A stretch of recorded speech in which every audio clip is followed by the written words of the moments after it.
Hello everyone, ITI free study hub চ্যানেলে তোমাদের সকলকে স্বাগত জানাই। তোমরা যারা জেক্সপো আর ভোকলেটের ফর্ম ফিল আপ করেছিলে তোমরা জানো যে তোমাদের ম্যাক্সিমাম ক্যান্ডিডেটের কিন্তু এখন পর্যন্ত ভেরিফাই হয়নি।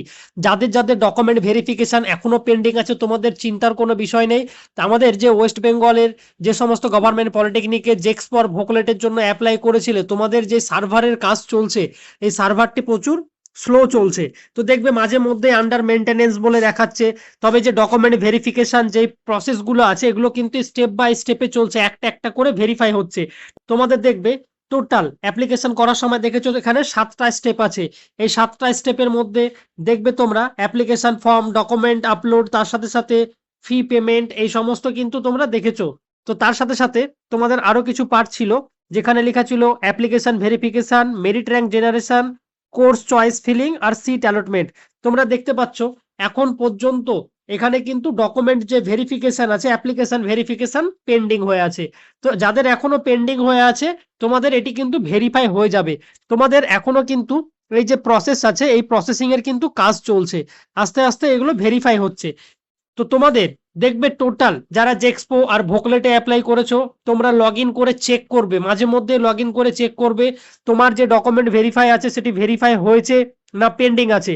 তবে দেখবে এখানে ডকুমেন্ট ভেরিফিকেশন পেন্ডিং আছে, কিন্তু তার সাথে সাথে তোমাদের একটি কিন্তু টেন্টেটিভ কাউন্সিলিং ডেট বা কাউন্সিলিং এর জন্য একটি টেন্টেটিভ ডেট আউট করে দেওয়া হয়েছে। বাট এই যে একটি ডেট আউট করা হয়েছে এই ডেটে দেখবে সমস্ত ডেট কিন্তু ওভার হয়ে গেছে। কোনো ডেট সামনের দিকে যে সমস্ত আপকামিং ডেটগুলো আছে সমস্ত কিছু ডেট কিন্তু পার হয়ে গেছে। তো তোমাদের দেখবে যখন এই ভেরিফিকেশন পেন্ডিং হয়ে যাবে, ভেরিফিকেশন পেন্ডিং হওয়ার পরেই কিন্তু তোমাদের যে মেরিট লিস্ট আছে বা মেরিট যে র্যাঙ্ক আছে সেই মেরিট র্যাঙ্কটা কিন্তু পাবলিশড হবে। যতক্ষণ না যে অ্যাপ্লিকেশন ভেরিফিকেশন কমপ্লিট হবে ততক্ষণ কিন্তু মেরিট র্যাঙ্ক জেনারেশন হবে না। বা অনেক সময় হয়ে থাকে কি যে ফি পেমেন্ট পর্যন্ত দেখাচ্ছে তোমাদের পেড, তারপরে হয়তো ডাইরেক্ট মেরিট র্যাঙ্ক জেনারেশন, এটিও হতে পারে। বা আবার তোমাদের যে ডকুমেন্ট ভেরিফিকেশন আছে, অ্যাপ্লিকেশন ভেরিফিকেশন, সেটি হওয়ার পরেই তোমাদের মেরিট র্যাঙ্ক জেনারেশনটা আসবে। এইভাবে যখনই মেরিট র্যাঙ্ক জেনারেশন চলে আসবে তারপরে পরেই তোমাদের কিন্তু যে কাউন্সিলিং প্রসেস আছে সেই কাউন্সিলিং প্রসেস কিন্তু স্টার্ট হয়ে যাবে। এই কাউন্সিলিং প্রসেস স্টার্ট হওয়ার পরে তোমাদের যে সিট অ্যালটমেন্ট আছে সেই সিট অ্যালটমেন্টটি পাবলিশড হবে। তো এইভাবে টোটাল জেক্সপো ভোকলেটের যে সমস্ত সিট পাবলিশড হয়ে থাকবে তার সাথে সাথে তোমাদের যে কাউন্সিলিং প্রসেসগুলো আছে তোমরা জানো ডেট ওভার হয়ে গেছে। তো তোমাদের কিন্তু স্টেপ বাই স্টেপে সমস্ত কিছু এই যে ইনফরমেশনগুলো তোমরা এই যে তোমাদের অ্যাপ্লিকেশন প্রোগ্রেস ট্র্যাকার আছে এখানেই কিন্তু পেয়ে থাকবে। দেখতে পাচ্ছ এখানে এই যে প্রোগ্রেসেস বলে লেখা আছে, এখানে দেখতে পাচ্ছ তোমরা 42% কিন্তু প্রোগ্রেসেস হয়ে আছে। তো তোমাদের এখান করে এইভাবে কিন্তু দেখাবে সমস্ত কিছু।